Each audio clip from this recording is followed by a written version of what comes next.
So today I want to talk about how Walgreens is blaming shoplifting in San Francisco for their stores shutting down and how the media is handling this. There have been a bunch of articles released recently talking about how 5 Walgreens locations in San Francisco were shutting down due to rampant theft and organized crime. There were articles coming out of NBC, Business Insider, Bloomberg, and the New York Times, as well as any other major news outlet that you can think of, and all of them were using extremely similar headlines and citing the exact same source of information from a Walgreens spokesperson named Phil Caruso. The problem is that none of these sources seem to have checked the data to see if any of this information was correct from Walgreens before publishing.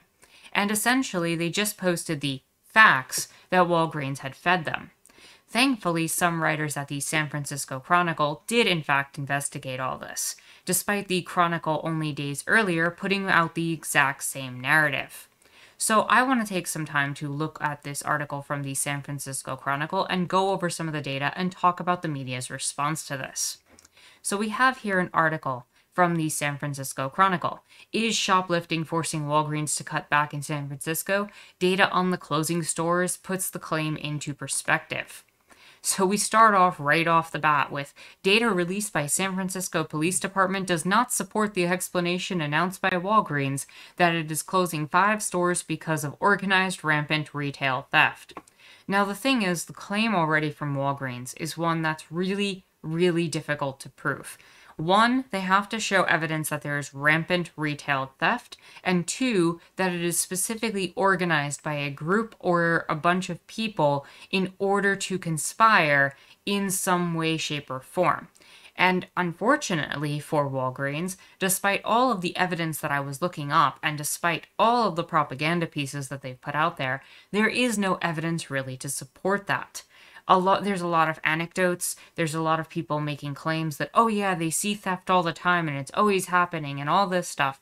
And there's a lot of people even willing to come out and say that the business itself, in fact, supports this position. But the fact of the matter is, the idea that it's rampant and happening all the time has no statistical data supporting it. And the idea that it is in fact organized has even less information supporting it. Now, what we have here is that one of the stores set to close on Ocean Avenue had only 7 reported shoplifting incidents this year, and a total of 23 since 2018. While not all shoplifting incidents are reported to the police, the 5 stores slated to close had fewer than 2 recorded shoplifting incidents a month on average since 2018. And on screen right now, you can see the levels of retail theft at the 5 locations. One only has 3 cases of theft in 2021 as of the posting of this article on October 13th. And one has 17, which is about on par with where it was last year, even though it's a little bit up from the previous 2 years. The one on Ocean Avenue seems to have about the same amount that it's had on average. And the only 2 that have gone up are the Clement Street one and the Go Street one. And so it's not really showing any sort of evidence or correlation that it is in fact the retail thefts that are in fact shutting these stores down. If Walgreens has decided to shut these stores down, it must be for other reasons besides increased and rampant theft, because these statistics and data from the police department do not show that. Now, the counter-argument that the conservatives have put out there is one that basically states that the theft is so rampant based on some of these San Francisco laws that have been put out there, and California state laws, as a matter of fact, that they don't even bother to report them, because the only thing that happens is that people who are stealing up to $950 only get charged with a misdemeanor, and it doesn't in fact deter theft. Well, the fact is, that doesn't have any evidence to support it either. You can't make the claim that you didn't report the theft, but it's happening rampantly, first of all. And secondly, you run into the problem that even if that is the case, even if we gave all of that the benefit of the doubt, the fact of the matter is, just because it's a misdemeanor and doesn't make it a felony charge, doesn't mean you would stop reporting it. So this really doesn't add up. But let's continue going through the article. What amounted to the closure of a small handful of chain drugstores in the city drew national media attention, fueled by increasingly bitter fight over how San Francisco polices and prosecutes crime. This is referring to what I was talking about before. They are saying shoplifting is the primary reason, but I also think when a place is not generating revenue and when they're saturated, San Francisco has a lot of Walgreens locations all over the city, so I do think that there are other factors that come into play, Mayor London Breed told reporters last week. A Walgreens spokesperson declined Friday to answer specific questions about these store closings and whether other factors, such as competition from online retailers, stagnating foot traffic because of the pandemic, and originally opening too many stores in San Francisco, played into this decision. And that's another factor that really needs to be taken into account. This could have more to do with things like this. Foot traffic has definitely stagnated. Commercial real estate prices have gone up over the years in a lot of major cities. New York has that issue. San Francisco has that issue. Chicago has that issue. You have these cities where the commercial real estate prices have gone up and renting has become very expensive. In addition to places like Amazon essentially replacing a lot of that, and then factor in that the pandemic has started shifting a lot of people to working at home, which has in fact decreased the foot traffic. So all of those would make far more financial sense than some sort of rampant theft that's going on in San Francisco, which makes a lot of this seem like it's tied more to a political agenda than actual basis in fact. Now, spokesperson Phil Caruso, the same person I mentioned before, had said that he's unable to share figures about these stores' revenue. He instead referred back to a previous statement from the company, saying that over the past few months, retail theft in San Francisco had escalated to 5 times our chain average. Unfortunately, we don't have data to support that, and because he's not willing to put any of the store's revenue out on the table, we can't actually prove anything that he's saying. Meaning that there's no actual evidence to support this thing that was put out there by major news sources without any evidence to back it up. All they said in their articles was that he claimed this, and that Walgreens was claiming this. But unfortunately, the headlines told a very different story. And in a media climate where headlines sell papers and headlines sell stories, that is exactly what people will read. And it's stores that, as a result, the corporation has ramped up investments in security for the San Francisco locations to 46 times our chain average. Why would a company experiencing 5 times higher retail theft that is supposedly afraid of these laws and the fact that security guards and people that work in the stores cannot, in fact, deal with these shoplifters, why would they raise security in the stores 46 times? We already know that Walgreens locations across the country lock most of their stuff in boxes. You have security keys where you literally need somebody from the store to follow you around to purchase things like toothpaste. The extent of it has been really drastic, and it's been across the country. So why would they claim that it's just San Francisco when it's been happening pretty much everywhere? And there's evidence to point to that.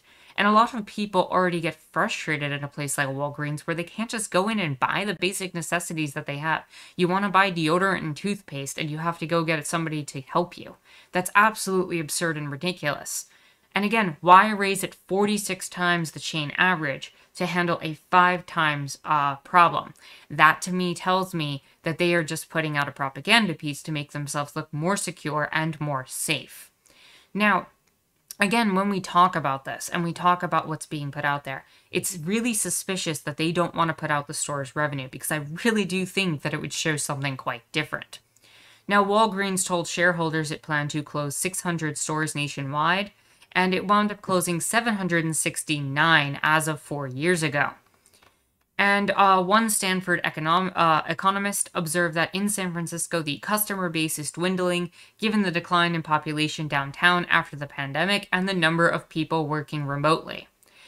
Meanwhile, California Republican Party Chair Jessica Millen Patterson pointed to the 5 Walgreens closures as evidence that, quote, Democratic policies have created a crime spike. So we have all of this information that seems highly debunked, and yet a Republican politician is backing it up, because it seems to support their position and claim, and it makes my position that the idea of this being political and Walgreens taking a stance that generally supports Republican politicians makes far more sense in this instance. And again, lost in all of this is the conversation about customers who have to grow impatient with the locked store shelves that I mentioned. And more than anything else, it is probably generally the people who are going to suffer the most, as they're treated like criminals coming into the store every single time they walk in, regardless of their intent. Now, I do want to point out that some other research I was able to find, both from the Chronicle and other sources, shows that shoplifting rates per 100,000 people have been on the decline since the 1980s in California, and had pretty much been hovering between 2015 and 2019 in the same area, meaning there's been no uptick in or spike. And as a matter of fact, since the law in 2014, things have been about average. So no, it's probably not the San Francisco law that's been causing rampant theft, nor do we have any evidence again that it is organized. Meanwhile, we also know that, as the company stated, they were going to close about 600 stores about 4 years ago. In 2019, they put out a report that was talking about how they plan to close an additional 200 stores. And these locations, while they may not have been the same 5 here, we have to accept the fact that these 5 were likely to be part of that, in addition to everything else that we've talked about. Now, we have to also point out with all of this, what's the financial incentive and motivation for a company like Walgreens? Certainly, they must be hurting if they're closing locations. No, it looks like they're probably going through a rebranding, because the net earnings from continuing operations in 2021, the fiscal year of 2021, through October, has pretty much been about $2 billion, compared to only $180 million the year before. Meaning they're making tons of money. So they must be shifting their focus rather than being worried about losing money. And to be perfectly honest, I don't think anybody should be worried about defending a corporation losing a little bit of, money in theft, $950 a pop, when they are pulling in $2 billion profits as an organization across the country. That is absurd to me, that anybody would stand up for and defend this $2 billion profit margin. On top of that, when I look at these values, and I look at exactly what this company is worth, and how much money they're making, it's really hard to justify all of this when we also add the additional information that they have had just a recent, 1 year ago, lawsuit settlement of $4.5 million because of allegations of wage theft and violations of California labor laws, meaning that it was at least $4.5 million, and likely far more expensive than that, meaning they have stolen pretty much from workers through their lunch breaks, through not paying proper overtime, and other factors that went into this lawsuit. So again, you have this company with record-breaking profits who are stealing from employees, and because it is coming out of the pockets of employees, probably largely employees of color, it is happening in such a way that they get away with it. But people who want to go into the store and theoretically, even if all of this is correct, and steal $950 worth of merchandise, all of which is probably insured and backed up and paid for, they, in fact, are the victims here. Now, I also want to point out in the media sense that this happened already. As of July 20th of 2021, earlier this year, we saw the exact same thing play out. There were articles coming out through the early part of the year that were talking about how 17 locations were going to close in San Francisco. And that there was a video put out of a man who, went in and grabbed stuff off a shelf and threw it in a bag and drove his bike out. You've probably seen it, because over 300 articles and pieces of media around the world and millions of clicks later, people have become familiar with this story. There were people in the United Kingdom, Mexico, France, and beyond seeing this one clip of a small incident of petty theft in San Francisco, as it's being labeled part of a rampant, society-based breakdown where it's part of an organized crime scheme. Now, it's worth mentioning that that one person was arrested for that. despite the fact of all of these claims from Walgreens that all of these cases were in fact not being prosecuted or handled by police. Now, I don't necessarily think that they had to go to that extent for that person. I think there were other ways they could have handled it, but even if you're someone who thinks that that person deserved to be arrested for what they did, they were. And so, again, there's even less evidence backing this up. And when we go through what happened months ago, where we had the exact same story, the San Francisco Chronicle, sourced entirely from corporate representatives, San Francisco police and retail lobbyists like the California Retail Association, local and national media have published countless stories over the past few weeks about store closings due to the alleged shoplifting epidemic. And again, it's the exact same narrative. How do you have that months before and then not expect people to be a little bit skeptical when it happens again? But yet it happened again. All of the papers reported on this yet again. Dozens of outlets, including the Chronicle, they called themselves out, reported on the video and Walgreens closing 17 stores in San Francisco due to shoplifting. And not a single one mentioned that Walgreens announced in 2019 that it planned on closing 200 stores to trim its U.S. footprint. Nor did the stores mention that during a similar time period throughout 2020, Walgreens closed a greater percentage of stores in New York City, 28% compared to 24% in San Francisco, where no such shoplifting epidemic is said to exist, either by Walgreens or the New York City Police Department.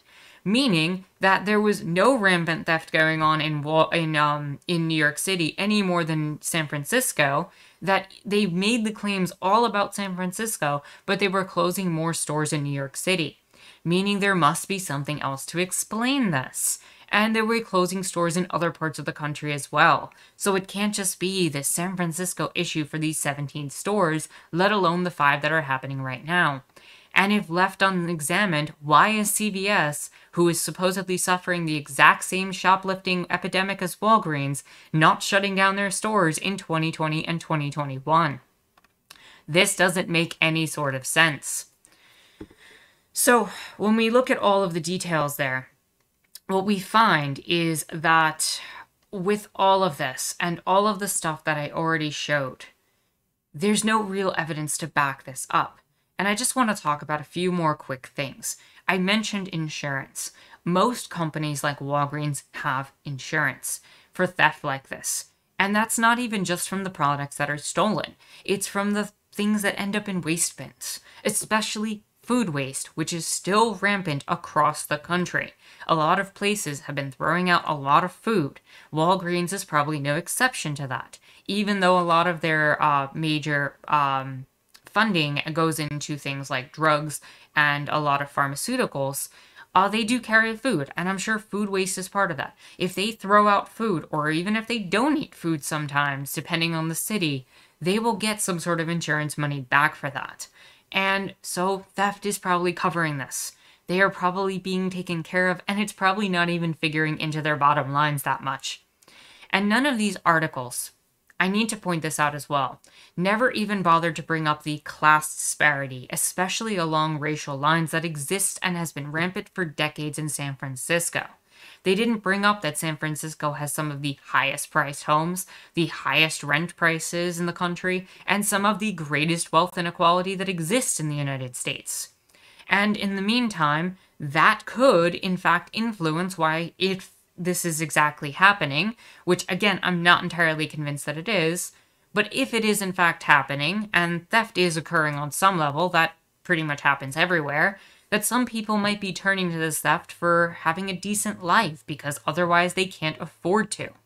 And none of these papers bothered to mention how in the past year or two that we've had a pandemic where people barely got any money from stimulus checks. Many people didn't get unemployment payments. And perhaps at the very least, they could have explored the statistics around the poverty between 2010 and 2021 to see if there were any sort of trends, upward or downward, to see if the value had changed at all, and if there's any correlations that these accusations from Walgreens have to the reality of the city of San Francisco and the country as a whole. The fact is, nobody did. And one thing that I would have personally loved to see is I would have loved to have seen if the articles would have talked about if the Walgreens locations that were being shut down, not just in San Francisco, but in New York and some of these other locations, were in neighborhoods of color, and how it might be affecting local communities there who need to have a drugstore available or nearby. And the fact is that if it was in fact the way that I suspect, and again, I don't have evidence for this because I don't have any statistics or data, I don't even know the neighborhoods involved in a lot of the different cities that we're talking about. But if we could find out whether or not it is in fact happening in neighborhoods of color, it might tell us whether the acts by these corporations were in fact dealing on a level that's kind of racist.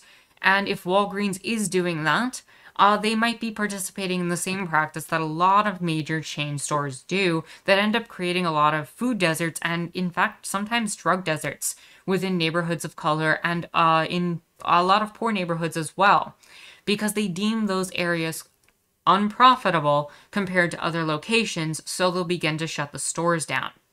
It genuinely seems to me that most of these news companies and these media outlets decided to parrot all of this propaganda from Walgreens and essentially advertise their viewpoint instead of doing proper exploration or investigation into the key issues involved, or even attempting to answer a lot of the key questions that should have been basic investigation points. The fact of the matter is that I don't have all the answers to all of this, and I'm speculating and pointing out a lot of theories and hypotheses based around the preliminary research that I did on the topic. But if I had, if somebody has the backing of a major news outlet and a major media outlet, you'd think that they would send people to investigate this, to explore this information, and to try to research and get all of these statistics and data to report on it, so that in fact we could get accurate details and information to discern whether or not Walgreens was accurate in any way, shape, or form. Even if theft is an issue, and potentially even a reason for the stores to close, because it could be part of it, right? Say there was theft happening in addition to all of the things that we mentioned before, that could be a reason why one might want to close down a store if that is in fact affecting the company enough. We know that it's not, because Walgreens is of course making $2 billion annually in all of their locations, but let's say, giving it the benefit of the doubt, that it was. It hardly seems in this case that could even be remotely the only thing happening in these cases, let alone the primary reason that it's happening for Walgreens, especially when we look at just the basic amounts of all of this other information. In addition, this is far from the first time that this has happened in the media sources. You can go back years and that the same narrative keeps coming up, and I don't see evidence for it. Look for the evidence beyond people just claiming this is happening. And that the, major companies that are coming out together, CVS, Walgreens, and a lot of the other ones, that they're getting a lot of propaganda put out by lobbyist groups. The same lobbyist groups, in fact, all the time, that are telling the same narrative and story to the same papers who are reporting it in the exact same way. And just with a cursory glance and look at all of this, it seems apparent that Walgreens isn't telling the full story here, especially as they're refusing to tell us the details of any of the financials of the stores in questions. And at the same time, again, the company's making record-breaking profits and have stolen from workers in the past, so why should we trust anything that they're saying? And when it comes back to these news sources, this type of reporting to me is really frustrating, and I personally believe that it could have a lot of negative effects and repercussions and perpetuate a lot of conservative myths that could lead to negative consequences for people that live in these areas. It could lead to a lot of politicians making decisions that increase police presence, that increase the levels of incarceration rates, and it can cause a lot of damage to people's lives as they're treated more and more like criminals as these companies get more and more backing to support their false claims. I'm genuinely grateful that someone from the Chronicle actually stepped up, and that the Chronicle itself seems to be one of the only places that seems to be addressing this in the least. Yeah, they threw out the propaganda, but at least they tried to correct themselves with it, and at least call into question some of the things that Walgreens was talking about. So with that said, if you like this video, please give it a thumbs up, hit the subscribe button, and the bell for notifications. You can follow me on Twitter and check out my Discord in the description down below. My name is Anarchist Tara, and I thank you for watching.